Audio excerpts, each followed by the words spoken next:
91వ కీర్తన 15వ వచనము. అతడు నాకు మొర్ర పెట్టగా నేను అతనికి ఉత్తరమిచ్చేదను, శ్రమలో నేను అతనికి తోడై ఉండేదను. నేను తోడుగా ఉంటాను. ప్రియ సహోదరి సహోదరులు, మన జీవితాల్లో చాలామందికి శ్రమలు ఉన్నాయి, కష్టాలు ఉన్నాయి.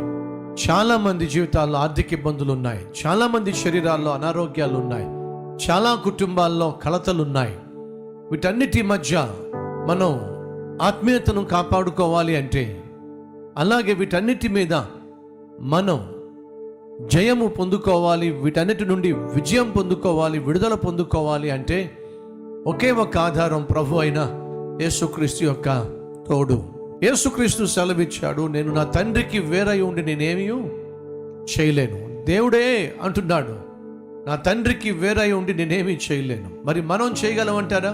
దేవునికి వేరుగా ఉండి, దేవునికి విడిగా ఉండి, దేవునికి